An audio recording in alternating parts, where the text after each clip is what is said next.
ओम शांति। ओम शांति बाबा। आज 27 सितंबर 2024 है और आज हम परमपिता परमात्मा के इन अनमोल महावाक्यों का आत्माभिमानी स्थिति में स्थित होकर करेंगे अध्ययन, क्योंकि इसे सुनाने के लिए, इस मुरली का ज्ञान देने के लिए बाबा परम धाम से आते हैं। तो हमें इस बात का पूरा ख्याल करना है और इसके लिए आत्माभिमानी स्थिति में स्थित होने को भी इस ब्रह्मा कुमार के अनुभव के अनुसार सबसे पहले हमें अपने जीवन में पवित्रता को अपनाना है, जिसके कारण हमारे मन में शांति का अनुभव हम कर पाते हैं। बिना पवित्रता के शांति का अनुभव नहीं होगा। ये मैं आत्मिक शांति की बात कर रहा हूँ। भौतिक शांति रात के 12 बजे भी हो जाती है, लेकिन ये शांति मन की शांति होती है। उसके बाद जब शांत, और जितना ज़्यादा पवित्र उतनी ज़्यादा शांति, उतना ज़्यादा समय तक ये शांति हमारे मन में होती है और शांति अवस्था में रहते हैं तो हम परमात्मा प्यार का वास्तविक रूप से अनुभव कर पाते हैं। उसको अपने जीवन में अनुभव करते हैं, अपने हर क्षण में, हर कार्य में। और जब परमात्मा पिता का प्यार हम अनुभव कर लेते हैं तो खुशी तो स्थायी हो जाती है। और इस स्थायी खुशी, ये 4 अनुभव हो जाने के बाद, पवित्रता को अपनाने पर 3 अनुभव परमात्मा के मिलने के बाद हम शक्तियों की जागृति की अवस्था में आते हैं, जो हमारे भीतर शक्तियाँ जागृत होती हैं। और इन शक्तियों की जागृति के बाद हमारी वो अवस्था होती है कि हम अपने संस्कारों को हटा सकें, इस आसुरी संस्कार को पूरी तरह से हटाकर ज्ञान के संस्कार को अपना निज संस्कार बना लें। और जब ज्ञान संस्कार से हम युक्त हो जाएंगे तब आनंद का एक आवरण हमारे चारों ओर होगा, जिसे ऑरा भी कहते हैं। वो चारों तरफ जब एक आवरण तैयार हो जाता है, उस आवरण के भीतर मैं आत्मा ये अनुभव करता हूँ कि परमात्मा पिता मेरे साथ हैं और बस उन्हीं के प्यार में हम लवलीन रहते हैं। और बाहर, उस आवरण के बाहर सिर्फ और सिर्फ आत्मिक गुण ही झलकते हैं, जो दैवी गुण होते हैं। जैसे वो एक प्रिज्म होता है ना, उसमें एक श्वेत प्रकाश पड़ता है और 7 रंग निकलते हैं, बिल्कुल वैसे ही इस आवरण में परमपिता परमात्मा का प्यार हमें मिल रहा है, शांत अवस्था में हम हैं, तो हमसे बाहर कई सारे दैवी गुण झलकने लगते हैं। तो इसी बात को अपने जीवन में, अपने अनुभव के अनुसार आत्माभिमानी स्थिति में हमें स्थित होना है। हमें किन्हीं के भी, अन्य किसी भी आत्मा के अनुसार अपने आप को नहीं चलाना है। ये ज्ञान मार्ग है। यहाँ भक्ति मार्ग में होता है कि लिखी लिखाई बातों को हम कंठस्थ करते हैं और भगवान से मिलने की उम्मीद करते हैं। यहाँ हमें अपना अनुभव करना है, अपने हिसाब से जो जैसी अनुभूतियाँ हम कर पाए हैं, जो कुछ भी हमारे जीवन में हुआ है, उन सारी अनुभूतियों के साथ आत्माभिमानी स्थिति में स्थित होकर सूक्ष्म शरीर के साथ परमपिता परमात्मा की उपस्थिति में करते हैं मुरली का अध्ययन। और मुरली को अध्ययन करने के बाद हम एक बार परम धाम की यात्रा पर जाएंगे, जहाँ से हम अष्ट शक्तियाँ जागृति कर पाते हैं। और जैसा कि ब्रह्मा कुमार ने कहा कि शक्तियों की जागृति के बाद ही पुराने संस्कार हटेंगे और नए संस्कार को हम अपना पाएंगे। उसके लिए शक्तियों की बहुत आवश्यकता है। तो ज्ञान मुरली का अध्ययन करते हैं और उसे अपने जीवन में अपनाने के लिए शक्तियों का अभ्यास हम मुरली सुनने के, मुरली पढ़ने के बाद करेंगे। तो अभी फिलहाल आत्माभिमानी स्थिति में स्थित होकर एक पवित्र वातावरण में परमपिता परमात्मा की उपस्थिति की खुशी में झूमते हुए अध्ययन करते हैं मुरली। बाबा ने कहा, मीठे बच्चे, याद की मेहनत तुम सबको करनी है। तुम अपने को आत्मा समझ मुझ पिता को याद करो तो मैं तुम्हें सब पापों से मुक्त कर दूंगा।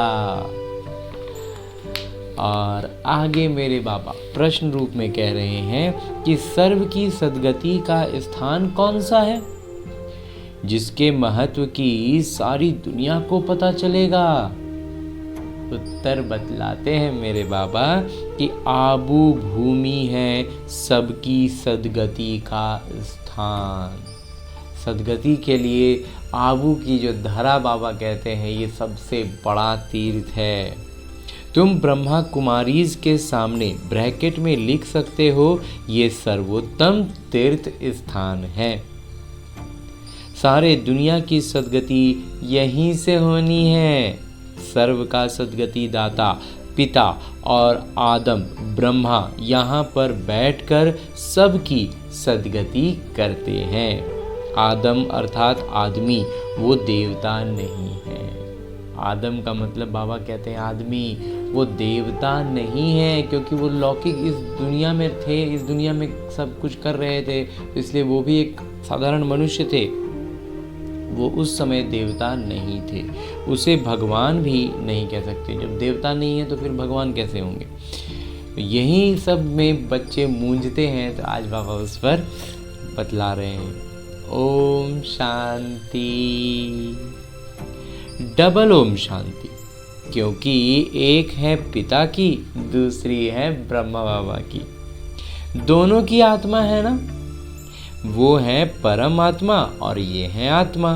वो भी लक्ष्य बतलाते हैं कि हम परम धाम के रहवासी हैं। दोनों ऐसा कहते हैं। बाबा भी कहते हैं ओम शांति, ये भी कहते हैं ओम शांति। बच्चे भी कहते हैं ओम शांति, अर्थात हम आत्मा शांति धाम की निवासी हैं। ओम शांति का मतलब हम ये स्मृति में आ रहे हैं कि हम परम धाम शांति धाम के निवासी हैं। यहाँ अलग अलग होकर बैठना है, अंग से अंग नहीं मिलना चाहिए, क्योंकि हर एक की अवस्था में योग में दिन रात का फर्क है। बाबा कहते हैं जब मुरली का अध्ययन करने के लिए हम बैठें, अगर समूह में हैं तो एक दूसरे से शरीर संपर्क में ना आए, टच ना हो एक दूसरा से, क्योंकि सबकी अवस्था बाबा कहते हैं एकदम अलग अलग है। कोई बहुत अच्छा याद करते हैं, कोई बिल्कुल याद नहीं करते। तो जो बिल्कुल याद नहीं करते वो होए पाप आत्मा, तमो प्रधान, और जो याद करते हैं वो हो गए पुण्य आत्मा, सतो प्रधान। बहुत फर्क हो गया ना। घर में भल इकट्ठे रहते हैं, परंतु फर्क तो पड़ता है ना। इसलिए ही तो भागवत में आसुरी नाम गाए हुए हैं। इस समय की ही बात है, और ये सब जो बातें हम सुनते हैं ना शास्त्रों में, बाबा कहते हैं सब अभी की ही बात है। बाबा बैठ बच्चों को समझाते हैं। ये है ईश्वरीय चरित्र जो भक्ति मार्ग में गाते हैं। सतयुग में तो कुछ भी याद नहीं रहेगा, सब भूल जाएंगे। बाबा अभी ही शिक्षा देते हैं, सतयुग में तो ये बिल्कुल भूल जाते हैं। फिर द्वापर में शास्त्र आदि बनाते हैं और कोशिश करते हैं राजयोग सिखलाने की, परंतु राजयोग तो सिखा ना सके, वो तो मेरे बाबा ही सिखाएंगे। वो तो बाबा हैं, जब सम्मुख आते हैं तभी आकर सिखलाते हैं। तुम जानते हो कैसे बाबा राजयोग सिखलाते हैं। फिर 5000 वर्ष बाद आकर ऐसे ही कहेंगे, मीठे मीठे रूहानी बच्चों। ऐसे कभी भी कोई मनुष्य को कह ना सके। ये जो बाबा का ये जो इतना प्यारा है ना बात, जो बाबा हमें पुकारते हैं और कहते हैं मीठे मीठे बच्चों, ये कभी भी कोई भी मनुष्य, एक मनुष्य दूसरे मनुष्य को नहीं कह सकता। न देवताएं देवताओं को कह सकते, न मनुष्य मनुष्य को कहेंगे, न देवताएं देवताओं को कहेंगे। एक रूहानी पिता ही रूहानी बच्चों को कहते हैं। एक बार किरदार निभाया, फिर 5000 वर्ष बाद किरदार निभाएंगे, क्योंकि फिर तुम सीढ़ी उतरते हो ना। ये सीढ़ी के चित्र को हम नदी के सफ़र से भी बहुत आसानी से जोड़ सकते हैं। नदियों में क्या होता है, वो बर्फ़ के रूप में एकदम शांत अवस्था में वहाँ पड़े रहते हैं, लेकिन धीरे धीरे बर्फ़ पिघल के नदी का रूप लेकर वो आगे बढ़ती है, अपने जीवन में आगे बढ़ती है, लेकिन वास्तव में क्या होता है, वो नीचे गिरते जाती है। और जैसे जैसे समय बीतता गया वो नीचे गिरते चला जाता है और उससे लग रहा है कि वो आगे बढ़ रहा है। जैसे हम मनुष्यों को लगता है कि हम अपने जीवन में आगे बढ़ रहे हैं, लेकिन हम वास्तव में नीचे गिर रहे होते हैं। और जब एकदम पतित अवस्था में आते हैं तो आज की नदियों का स्थिति हम जानते हैं। हर एक नदी का रंग काला हो गया है, पास जाने से बदबू आने लगती है, इतनी बुरी स्थिति में हो गई, इतना पतित हो गया है, इतना गंदगी उसमें मिल गई है कि उसको अपनी वास्तविक अवस्था भूल गया है। बिल्कुल ऐसे ही जैसे हम मनुष्यों का।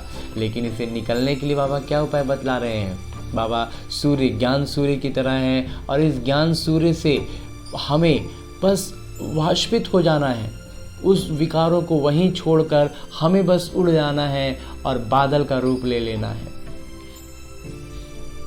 ये होगा मुक्ति। और फिर जब हम जा कर के बर्फ़ के हिमालयों में जाएंगे तो वहाँ सुखधाम में बहुत अच्छे से अकर्म अवस्था में रहेंगे। तो बिल्कुल नदियों का ये जो सफ़र है ये हम आत्माओं के सफ़र से बहुत जुड़ता है, और हम इसको उस तरीके से देखें तो हम बहुत आसानी समझ पाएंगे कि कैसे गंदगी हम नदियों में डाल रहे हैं और नदियाँ गंदी हो रही हैं। वैसे ही हमारे भीतर विकार उफान मार रहे हैं और हम विकारी होते जा रहे हैं। हमें बाहर से इंफॉर्मेशन और एंटरटेनमेंट का ये जो हम कचरा अपने भीतर भरते जा रहे हैं तो हम पतित होते जा रहे हैं। तुम्हारी बुद्धि में अब आदि मध्य अंत का राज है। बाबा ने अब हमें पूरा ज्ञान समझा दिया है, तो हम नदियों के सफ़र से भी जब इसको जोड़ते हैं तो बिल्कुल एकदम स्पष्ट हमें समझ में आ जाता है। जानते हो वो है शांति धाम अथवा परम धाम। हम आत्माएं भिन्न भिन्न धर्म की सब नंबरवार वहाँ रहती हैं निराकार दुनिया में। जैसे सितारे देखते हो ना, कैसे खड़े हैं, कुछ देखने में नहीं आता, ऊपर में कोई चीज़ नहीं है, ब्रह्म तत्व है। आसमान में तारे बस डायरेक्ट तारे नजर आ रहे, कहाँ हैं कैसे हैं कुछ तो पता नहीं चलता है। बाबा कहते हैं ये ब्रह्म तत्व में है। यहाँ तुम धरती पर खड़े हो, ये है कर्म क्षेत्र। यहाँ आकर शरीर लेकर कर्म करते हैं। बाबा ने समझाया है तुम जब मेरे से वर्षा पाते हो तो 21 जन्म तुम्हारे कर्म अकर्म हो जाते हैं, क्योंकि वहाँ रावण राज्य ही नहीं होता। तो इसको हम ऐसे इस नदियों के सफ़र की जो बात की ब्रह्मा कुमार ने, इसमें हम इसे कैसे ले सकते हैं? जो बर्फ़ के रूप में जब वहाँ पर रहते हैं हिमालयों में, तो कितना शांत स्थिर रहते हैं, कोई कहीं कुछ नहीं, एकदम बड़े आराम से, और ना नीचे गिरते हैं। वो है ईश्वरीय राज्य जो अब ईश्वर स्थापन कर रहे हैं, और वो बादलों के रूप में हमें यहाँ से उड़ जाना है और चले जाना है उस शांति धाम की तरफ।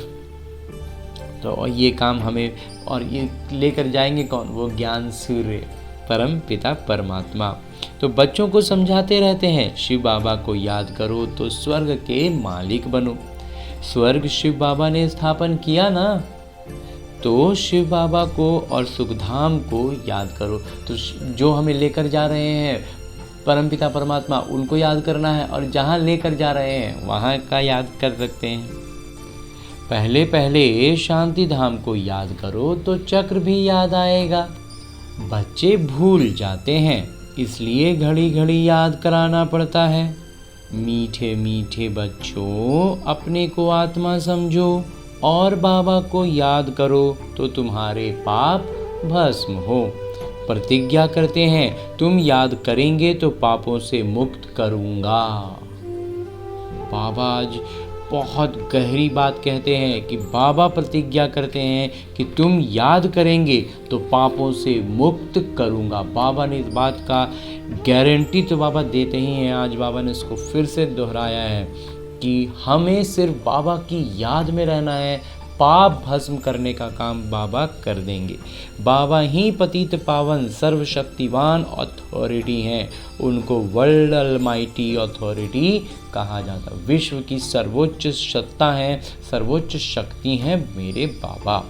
वो सारे सृष्टि के आदि मध्य अंत को जानते हैं, वेदों शास्त्रों आदि सब को जानते हैं, तब तो कहते हैं इनमें कोई सार नहीं, इनका कोई सार नहीं मिलने वाला। गीता में भी कोई सार नहीं है। भल वो सर्व शास्त्रमयी शिरोमणि है माई बाप, बाकी सब हैं बच्चे। जैसे पहले पहले प्रजापिता ब्रह्मा है, बाकी सब बच्चे हैं। प्रजापिता ब्रह्मा को आदम कहते हैं। आदम मतलब आदमी, मनुष्य है ना, तो इनको देवता नहीं कहेंगे। इस लौकिक दुनिया में लौकिक रीति से सारा कुछ कर रहे हैं इस पतित दुनिया में, तो इसलिए वो आदमी ही हुए, देवता नहीं हुए। एडम को आदम कहते हैं। भक्त लोग ब्रह्मा एडम को देवता कह देते हैं, लेकिन भक्ति में हम क्या कह देते हैं, ब्रह्मा को भी देवता कह देते हैं, एडम को भी देवता कह देते हैं। बाबा बैठ समझाते हैं, एडम अर्थात आदमी न देवता है न भगवान है, लक्ष्मी नारायण है देवता। डिटिज्म है पैराडाइज में, और ये लक्ष्मी नारायण का साम्राज्य कहाँ होगा, स्वर्ग में। नई दुनिया है ना, और वो नई दुनिया होगी, वो है वंडर ऑफ द वर्ल्ड, वो विश्व का आश्चर्य है। बाकी तो वो सब है माया के वंडर, बाकी तो जो दिख रहा है ना सब माया का किया धरा उसका छलावा है। द्वापर के बाद माया के वंडर्स होते हैं। माया का ये जो छलावा है ना, ये द्वापर से शुरू हो जाता है। ईश्वरीय वंडर है हेवन, परमपिता का परमात्मा का सौगात है स्वर्ग, जो बाबा ही स्थापना करते हैं, और वो सिर्फ और सिर्फ बाबा ही स्थापन करेंगे। अभी स्थापन हो रहा है। ये जो दिलवाड़ा मंदिर है, इसकी वैल्यूज़ को किसी का भी पता नहीं है, किसी को भी इसका मूल्य, इसका ये कितना अमूल्य है, बाबा कहते हैं किसी को पता नहीं है। कुछ दिन पहले भी बाबा ने कहा था कि इसमें सारा ज्ञान भरा पड़ा है इस मंदिर में, जो बनाने वाला है उसको भी नहीं पता है, लेकिन है उसमें पूरा ज्ञान की बात। मनुष्य यात्रा करने जाते हैं तो सबसे अच्छा तीर्थ स्थान ये है। तुम लिखते हो ना ब्रह्मा कुमारी ईश्वरीय विश्वविद्यालय आबू पर्वत, तो ब्रैकेट में ये भी लिखना चाहिए सर्वोत्तम तीर्थ स्थान, क्योंकि तुम जानते हो सर्व की सद्गति यहीं से होती है, ये कोई जानते नहीं। जैसे सर्वशास्त्रमयी शिरोमणि गीता है, वैसे सर्व तीर्थों में श्रेष्ठ तीर्थ आबू है। तो मनुष्य पढ़ेंगे अटेंशन जाएगा। सारे वर्ल्ड के तीर्थों में ये है सबसे बड़ा तीर्थ, जहाँ बाबा सबकी सद्गति करते हैं। तीर्थ तो बहुत हो गए हैं, गांधी की समाधि को भी तीर्थ समझते हैं। सब जाकर वहाँ फूल आदि चढ़ाते हैं, उनको कुछ भी पता नहीं है। गांधी की समाधि को भी एक तीर्थ स्थान बना दिया, वहाँ जाकर के फूल चढ़ा रहे हैं। बाबा कहते हैं बुद्धि एकदम खत्म हो गया है, समझते ही नहीं कोई भी बात को। तुम बच्चे जानते हो ना, तो तुमको यहाँ बैठे दिल अंदर बड़ी खुशी होनी चाहिए। हम सारा राज सब जान गए हैं, हमें बाबा ने इतना ज्ञान दे दिया है, हमें उन सब देख के अपने आप में खुशी लगता है कि कम से कम हम इस जंजाल से बच गए, हमको बाबा ने खींच के बाहर निकाल दिया। हम स्वर्ग की स्थापना कर रहे हैं, और उसके बाद हम क्या कार्य कर रहे हैं, स्वर्ग की स्थापना का। अब बाबा कहते हैं अपने को आत्मा समझ, मुझे याद करो। पढ़ाई भी बहुत सहज है, कुछ भी खर्चा नहीं लगता है। तुम्हारी मम्मा को 1 पाई खर्चा लगा, जो मम्मा है उन्होंने उनकी तरफ से लौकिक रीति से 1 रुपया का वो नहीं था, लेकिन वो बन गई धन की देवी, ज्ञान की देवी। बगैर कौड़ी खर्चा पढ़ाकर कितना होशियार नंबर 1 बन गई, राजयोगिनी बन गई ना। मम्मा जैसी कोई भी नहीं निकली है, कोई मम्मा जैसी नहीं निकली, इसलिए तो वो मम्मा हो गई ना। देखो, आत्माओं को ही बाबा बैठ पढ़ाते हैं, आत्माओं को ही राज मिलता है, आत्मा ने ही राज्य गंवाया है। इतनी छोटी सी आत्मा कितना काम करती है। बुरे तो बुरा काम है विकार में जाना। आत्मा 84 जन्मों का किरदार निभाती है। छोटी सी आत्मा में कितनी ताकत है। सारे विश्व पर राज्य करती हैं। इन देवताओं की आत्मा में कितनी ताकत है। हर एक धर्म में अपनी अपनी ताकत होती है ना। क्रिश्चियन धर्म में कितनी ताकत है? आत्मा में ताकत है जो शरीर द्वारा कर्म करती। वास्तव में ये ताकत आत्मा की होती है जो शरीर द्वारा उसको जाहिर करता है, उसको दिखला पाता है। आत्मा ही यहाँ आकर इस कर्म क्षेत्र पर कर्म करती है, वहाँ बुरा कर्तव्य होता ही नहीं। आत्मा विकारी मार्ग में जाती ही है तब जब रावण राज्य होता। जब रावण राज्य का तभी ना विकारी में होगा। मनुष्य तो कह देते विकार सदैव है ही। तुम समझा सकते हो वहाँ रावण राज्य ही नहीं तो विकार हो कैसे सकते? वहाँ तो है ही योग बल। भारत का राजयोग मशहूर है। और कौन सा योग बल? राजयोग का बल। बहुत सीखना चाहते हैं परंतु जब तुम सिखलाओ, हम सिखलाएंगे तब तो कोई सीखेगा ना, और तो कोई सिखला ना सके।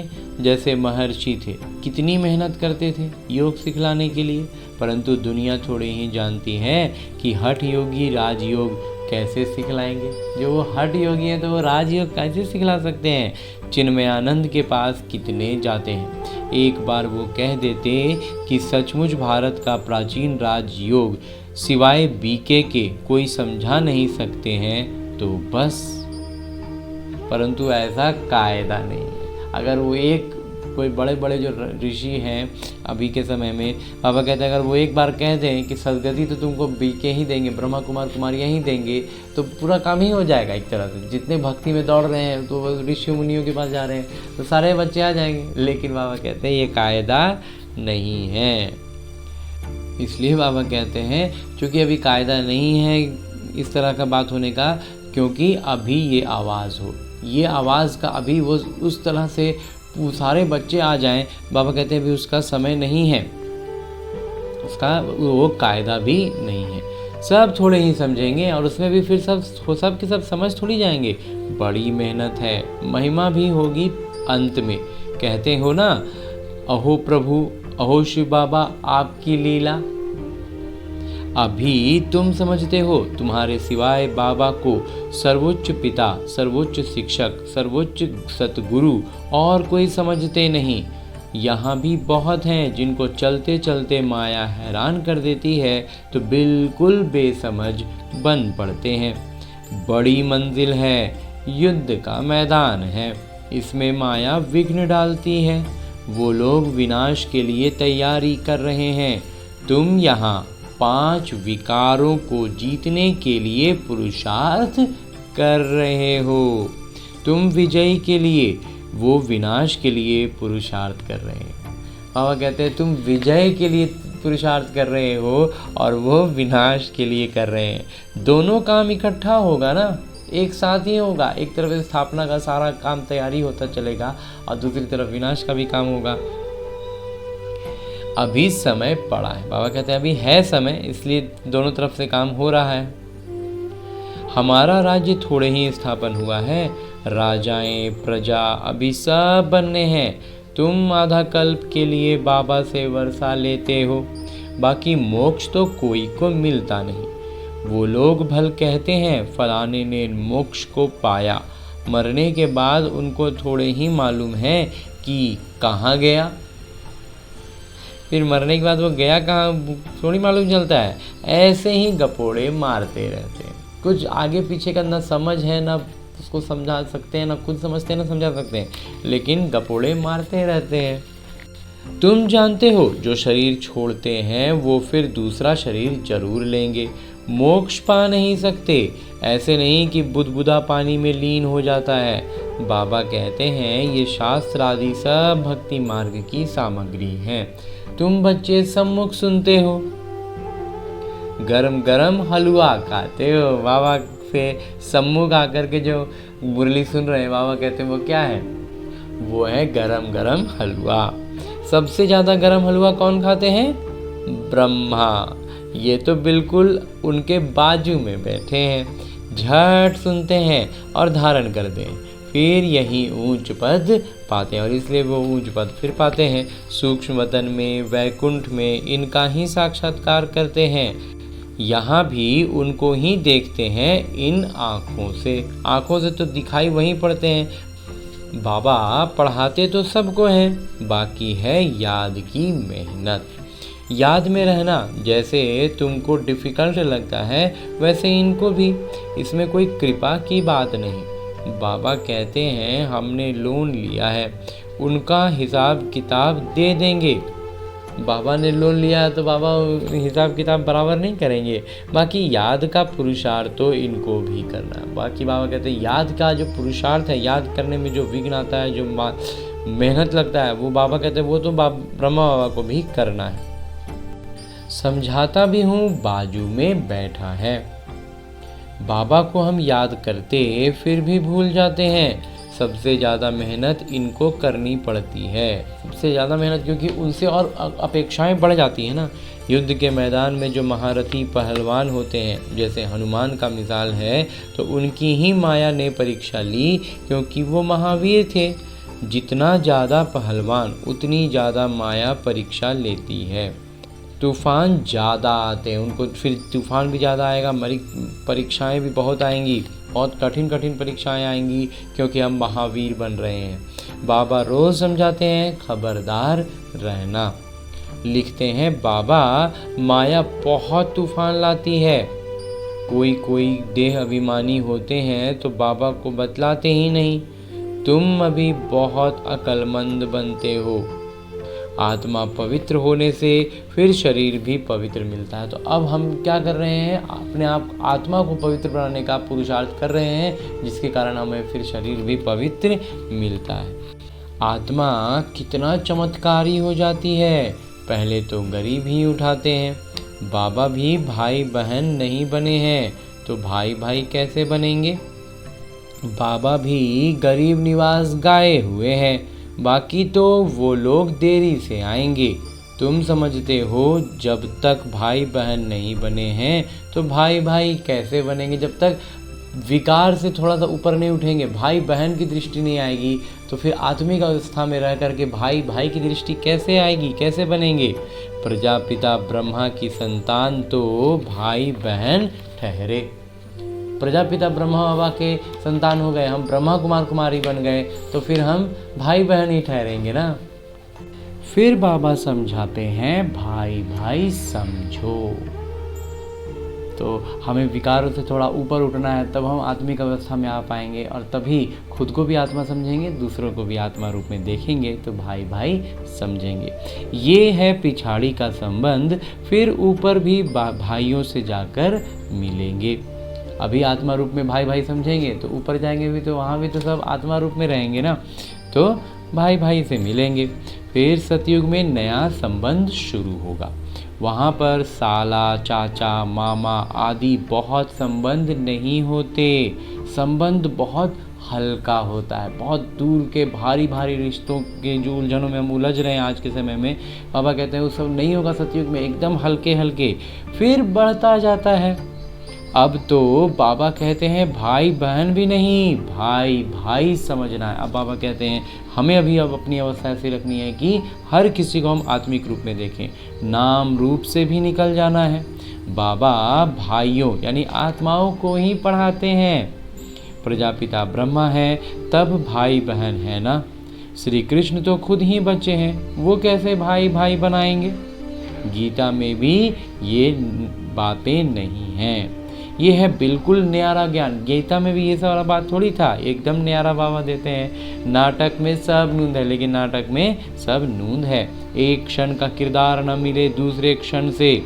कितने महीने, घंटे, कितने दिन पास होने हैं, गुजरने हैं, फिर 5000 वर्ष के बाद ऐसे ही पास होंगे।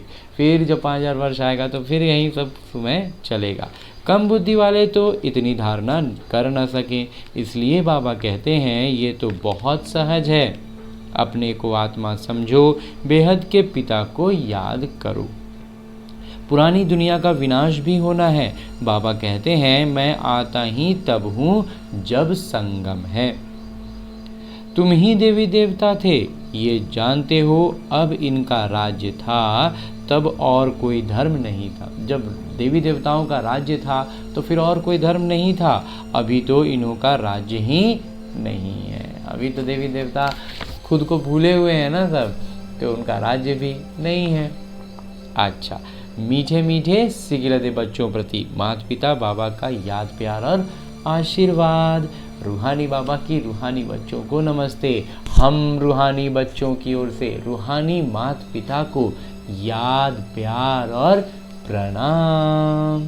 धन्यवाद बाबा, धन्यवाद। मुरली के लिए भी धन्यवाद और इस अनूठे अलौकिक ब्राह्मण जीवन के लिए भी बहुत बहुत बहुत धन्यवाद बाबा, बहुत धन्यवाद।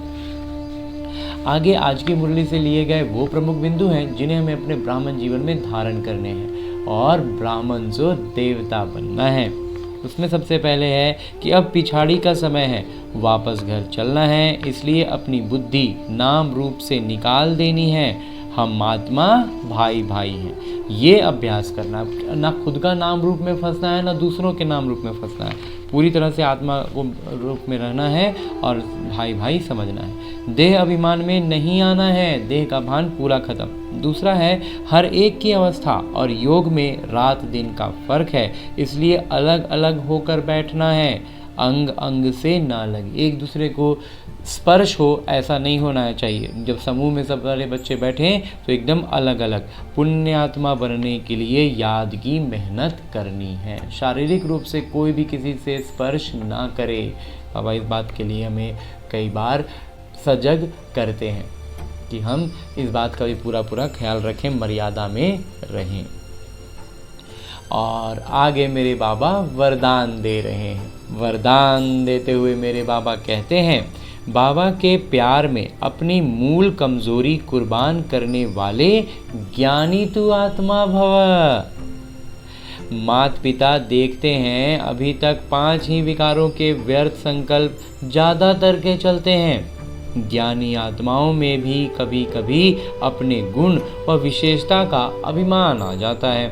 हर एक अपनी मूल कमजोरी व मूल संस्कार को जानता भी है। उस कमजोरी को बाबा के प्यार में कुर्बान कर देना, यही प्यार का सबूत है। स्नेही व ज्ञानी तो आत्माएं बाबा के प्यार में व्यर्थ संकल्पों को भी न्योछावर कर दे। व्यर्थ संकल्प भी जो आया ना, वो बाबा के प्यार से न्योछावर कर दें। मतलब बाबा जब भी व्यर्थ आया वहाँ पर बाबा को हम लेकर आ जाएंगे, तो व्यर्थ बाबा के सामने तो टिकेगा नहीं, चला जाएगा। और अंत में स्लोगन है, मुरली का उपदेश है कि सम्मान की सीट पर स्थित रह सर्व को सम्मान देने वाले माननीय आत्मा बनो। जो माननीय अतिथि होते हैं ना, वैसा बाबा कहते हैं हमें माननीय बनना है। सम्मान की सीट पर स्थित रहकर सर्व को सम्मान देना है, तो हम खुद ब खुद सम्मानित होने लगेंगे। और ये हमें लौकिक सम्मान नहीं, अलौकिकता में सब कुछ लेना है। अच्छा, और अब मुरली का अध्ययन करने के बाद हम इसे अपने वास्तविक रूप में अपनाने के लिए जो किरदार हमें मिला है, उस किरदार में इन सारी ज्ञान की बातों को प्रत्यक्ष रूप से अपनाने के लिए हमें शक्तियों को जागृत करना है। और शक्तियों की जागृति के साथ इन शक्तियों के माध्यम से ही, इन शक्तियों से ही हम संस्कारों को परिवर्तन कर पाएंगे।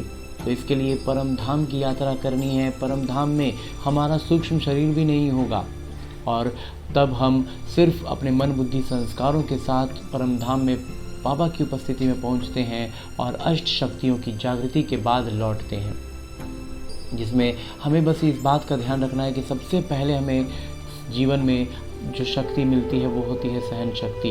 उसके बाद जागृत होती है परखने की शक्ति और निर्णय करने की शक्ति। उसके बाद समेटने की शक्ति और समाने की शक्ति। उसके बाद संकीर्णता की शक्ति और सहयोग की शक्ति। और तब होती है सामना करने की शक्ति।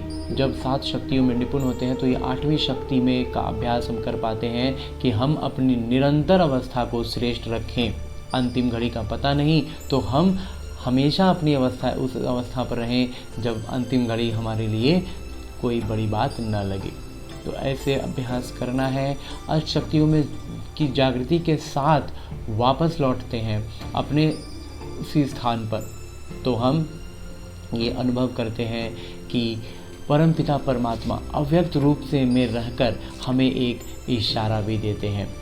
और आज के लिए बाबा ने जो इशारा दिया है वो है कि ऐसे सर्वंश त्यागी बन सदा हर श्रेष्ठ कार्य में, सेवा की सफलता के कार्य में, ब्राह्मण आत्माओं की उन्नति के कार्य में, कमजोरी व व्यर्थ वातावरण को बदलने के कार्य में जिम्मेवार आत्मा समझकर चलो।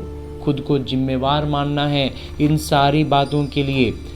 जो बाबा ने भी कहा, श्रेष्ठ कार्य करने वाले, सफलता के कार्य में, ब्राह्मण आत्माओं की उन्नति के कार्य में, कमजोरी व व्यर्थ वातावरण को बदलने के कार्य में हम जिम्मेवार हैं। अगर हम अपना जिम्मेवारी नहीं निभा रहे हैं, इसलिए कार्य अच्छे से नहीं हो रहा है। हद के कर्म का, हद के फल पाने का, अल्पकाल की इच्छा से इच्छा मात्रम अविद्या बनो। लौकिक इच्छाओं से बाबा कहते हैं एकदम पूरा अलग हो जाओ। हमें कितना श्रेष्ठ बाबा अलौकिक कार्यों के लिए जिम्मेवार बता रहे हैं। तो सदा प्रत्यक्ष फल खाने वाले सदा मन दुरुस्त होंगे, सदा स्वस्थ होंगे, सदा मन मना भव होंगे। तो ऐसा श्रेष्ठ इशारा मिलने के बाद इन इशारों को अपने जीवन में अपनाना है। अपने किरदार में जो हमें परिस्थितियां हमारे सामने आती हैं, उन परिस्थितियों को एक अभ्यास पुस्तिका के रूप में हमें देखना है और उस अभ्यास पुस्तिका में आने वाले हर परिस्थिति को एक प्रश्न के रूप में आत्मिक अवस्था में रह करके उसे हमें पार करना है, जिससे हमें अपनी आत्मिक अवस्था में रहने का अभ्यास बढ़ेगा और हम शक्तियों की प्रयास भी करते जाएंगे। तो हमारा ये लौकिक जीवन विकर्मों के बोझ से हल्का होता जाएगा। हम आत्माभिमानी स्थिति में स्थित होते जाएंगे और पूर्णतः अंतिम अवस्था को पाएंगे, जो कि अंतिम घड़ी का सामना करने की शक्ति से निपुण हो पाएंगे। तो इस तरह सर्व शक्तियों से निपुणता का अभ्यास करना है, आत्माभिमानी स्थिति में रहने का अभ्यास करना है और इसी अभ्यास करने के लिए लौटना है अपने लौकिक किरदार में। तो यही हमारे इस लौकिक जीवन का कर्तव्य है, हमारे इस लौकिक जीवन का उद्देश्य है। तो इस उद्देश्य के साथ लौटते हैं अपने लौकिक जीवन में, अवतरित होते हैं अपने किरदार में। अच्छा, ओम शांति।